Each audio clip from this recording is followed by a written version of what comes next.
RSS के स्कूलों की पाकिस्तानी मदरसों से तुलना पर बीजेपी ने कांग्रेस सांसद राहुल गांधी की समझ पर सवाल खड़े किए हैं। राहुल गांधी को आरएसएस समझने में बहुत समय लगेगा। आरएसएस देशभक्ति की सबसे बड़ी पाठशाला है दुनिया की। राहुल गांधी ने कल एक वर्चुअल कॉन्फ्रेंस में कहा था कि आरएसएस अपने स्कूलों में उसी तरह अपनी विचारधारा को आगे बढ़ा रहा है जैसे पाकिस्तान में इस्लामी कट्टरपंथी मदरसे। RSS began the attack through their schools. Radical Islamists used their madrasas in Pakistan. Much like that, the RSS uses its schools to push a particular worldview. वहीं आरएसएस विचारक ने कहा कि राहुल गांधी पाकिस्तान की भाषा बोल रहे हैं। राहुल गांधी निरंतर ऐसे बयान क्यों देते हैं जो या तो पाकिस्तान को प्रसन्न करने वाले होते हैं या चीन को प्रसन्न करने वाले होते हैं। 1975 के आपातकाल को गलती मानने के कांग्रेस सांसद राहुल गांधी के बयान को बीजेपी ने सियासी दिखावा बताया है।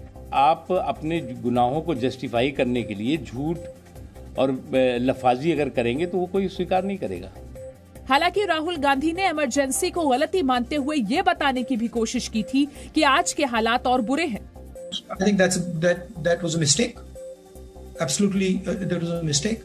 And my grandmother said as such. What happened in the emergency, and it was wrong, and what is happening now. Bihar के मुख्यमंत्री नीतीश कुमार ने कहा कि आज के हालात की इमरजेंसी से तुलना नहीं हो सकती। तो सबको मालूम है कि इमरजेंसी बिल्कुल गलत था और इमरजेंसी के शिकार तो हम सब लोग थे। उन्होंने कहा है राहुल जी ने, तो ये उनका विचार है। अगर इन सब चीजों के बारे में वो बोल रहे हैं तो सभी चीजों के बारे में सोचना चाहिए। पश्चिम बंगाल चुनाव के लिए कल बीजेपी उम्मीदवारों की पहली लिस्ट आएगी। कल बीजेपी की केंद्रीय चुनाव समिति की बैठक होगी जिसमें प्रधानमंत्री मोदी भी हिस्सा लेंगे। हम लोग बंगाल में अपनी सरकार बनाने का प्रयास कर रहे हैं। इस समय लोगों का रुझाव अच्छा है और मुझे विश्वास है कि हमारी सरकार बनेगी। वहीं ममता बनर्जी 5 मार्च को अपने सभी 294 उम्मीदवारों की लिस्ट जारी करेंगी। इससे पहले तृणमूल कांग्रेस के नेता आज चुनाव आयोग से मिले और प्रधानमंत्री मोदी की फोटो की शिकायत की। तृणमूल कांग्रेस ने अपनी शिकायत में कहा कि कोरोना वैक्सीनेशन सर्टिफिकेट पर प्रधानमंत्री मोदी की तस्वीर चुनाव आचार संहिता का उल्लंघन है। केंद्रीय योजनाओं के विज्ञापनों पर प्रधानमंत्री की तस्वीर का इस्तेमाल आदर्श आचार संहिता का उल्लंघन है। पेट्रोल पंपों पर प्रधानमंत्री मोदी की तस्वीर भी आचार संहिता का उल्लंघन है। टीएमसी ने इसे हटाने की मांग की है। कूच बिहार में टीएमसी विधायक हितेन बर्मन के ऊपर हमला हुआ है। विधायक हितेन बर्मन की कार में तोड़फोड़ भी हुई है।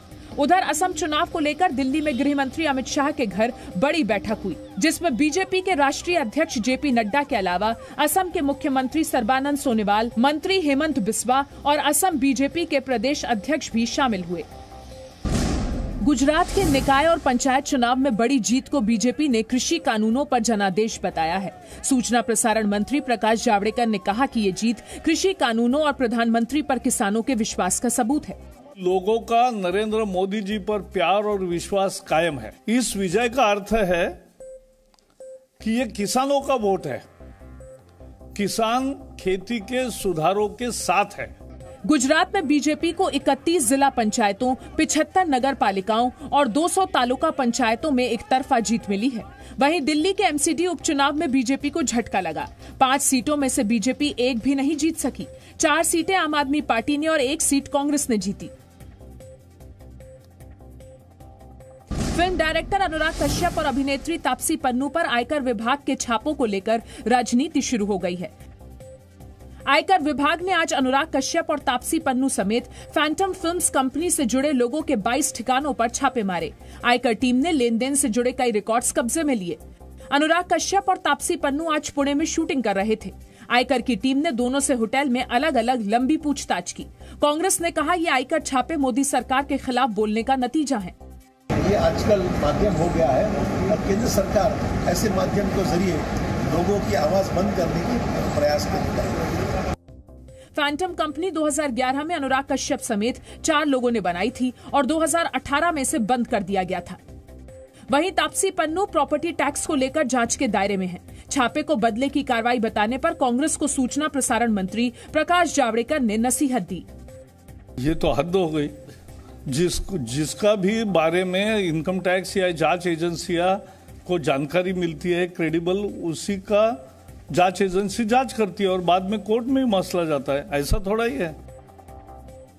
स्वदेशी कोरोना वैक्सीन कोवैक्सीन का तीसरा ट्रायल भी सफल रहा है।